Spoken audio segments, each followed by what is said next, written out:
তৃতীয় পৰ্যায়ৰ নিৰ্বাচন যেটো 7 মে তাৰিখে হ'ব অহা 5 তাৰিখে প্ৰচাৰ অভিযান 5 বজাত সমাপ্ত হ'ব আৰু সেই নিমিত্তে আমাৰ ভাৰতীয় জনতা পাৰ্টি অসম গণ পৰিষদৰ জ্যেষ্ঠ নেতৃবৃন্দ সন্মানৰ মুখ্যমন্ত্ৰী মহোদয় দুইটা দলৰে সাংসদ বিধায়ক সকলো প্ৰচাৰ তুংগত তুলিছে আৰু এইবেলি 3 নং বৰপেটা লোকসভা সমষ্টি বিপুল ভোটত ফণীভূষণ চৌধুৰী ডাঙৰীয়া আমাৰ মিত্ৰ গোষ্ঠীৰ প্ৰাৰ্থী নিৰ্বাচিত হ'ব আৰু 4খন আসনে আমি পাবলৈ যাম কিন্তু মই কৈছো ধুবুৰীত কণ্টেষ্ট হ'ব ধুবুৰীত কি আজমলৰ ঝড়ফুকৰ ৰাজনীতি এবাৰো চলিব নেকি আমি তাত কৈছো যে মোদী ডাঙৰীয়াই সবকা সাথ সবকা বিকাশ নীতিৰে যোৱা 10 বছৰ ইনক্লুসিভ ডেভেলপ কৰিলে দেশখনক আৰু নিশ্চিতভাৱে তেহেতে কোনো সংখ্যাগুৰু কথা কোৱা নাই না মুসলিম কে সাথ মুসলিম কৈছে না হিন্দু কে সাথ হিন্দু কৈছে জৈন কে সাথ জৈন কৈছে তেহে সবকা সাথ সবকা বিকাশ মোদীজীৰ নেতৃত্বৰ কাৰণে সন্মানৰ হিন্দুস্তানৰ ৰাইজ আজি ওলাই আহিছে মই আশা কৰিছো জৰা ফুকাৰ ৰাজনীতি নচলে বিকাশৰ ৰাজনীতিৰ লগত থাকিব বিকাশ ত্বৰান্বিত কৰিব লাগিব মুখ্যমন্ত্ৰী মহোদয়ৰ বলিষ্ঠ নেতৃত্বত অসমত যিদৰে উন্নয়ন হৈছে আৰু মোদীজীৰ নেতৃত্বত দেশৰ যিদৰে উন্নয়ন হৈছে নিশ্চিতভাৱে ৰাইজ এবাৰ উন্নয়নৰ লগত আছে মনোৰঞ্জন তালুকদাৰ অলপ আগত বঙাইগাঁৱতে ক'লে যে এজিপি বিজেপি এলায়েন্স ভাঙি ওলাই আহিব লাগে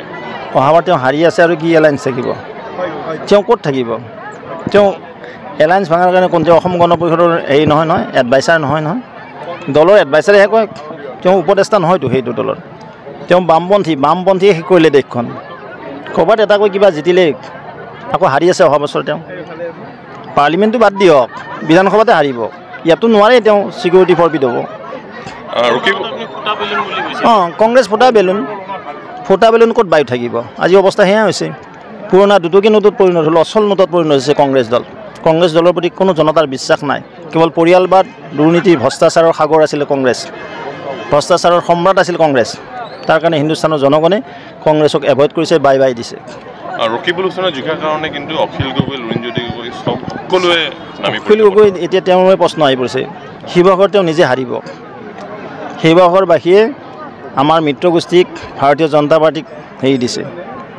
জনাদেশ দিছে এইবাৰ লোকসভা নিৰ্বাচন শিৱসাগৰত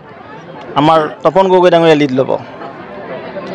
ভূপেন বৰাই এটা চেলেঞ্জ দিছে যে মুখ্যমন্ত্ৰীয়ে কওক যে ভূপেন গৌৰৱ গগৈ নাহিলে বা লুৰিণজ্যোতি যদি জিকে তেনেহ'লে মুখ্যমন্ত্ৰীয়ে পদত্যাগ কৰিব কি কৈছে ভূপেন বৰা চেলেঞ্জ কি প্ৰয়োজন আছে তেওঁ দলটো ঠিক কৰি ৰাখক বাস্তৱে তেওঁৰ দলত কিমান মানুহ আহিব নোৱাৰে এইটো চেলেঞ্জ তেওঁ দিয়ক সদায় তেওঁ ঠেং দাঙি আছে তেওঁৰ দলৰ মানুহ ইভন বিধায়কবিলাকো আহিম বুলি কৈ আছে আগতে নিজৰ দলটো ঠিক কৰক তাৰপিছত বেলেগ দলৰ কথা ক'ব অখিল গগৈ কৈছিল যে উজনিৰ পৰা মামাক বিদায় দিলে নামনিৰ পৰা এইবাৰ বিদায় দিব বুলি কৈছে অখিলৰ নিজৰ বিদায় হৈ গৈছে তেওঁ ভৰিটো অলপ মাটি নোহোৱা হৈছে মামাক বিদায় দিয়াৰ কাৰণে কোনোজন জন্ম নাই মই ক'লোঁ হিমন্ত বিশ্ব শৰ্মা ডাঙৰীয়া নেতা নাই অসমত যিদৰে মোদীজীক কম্পিট কৰা নেতা নাই ভাৰতবৰ্ষত অসমতো হিমন্ত বিশ্ব শৰ্মা ডাঙৰীয়া কম্পিট কৰিব পৰা নেতা বিৰোধীত নাই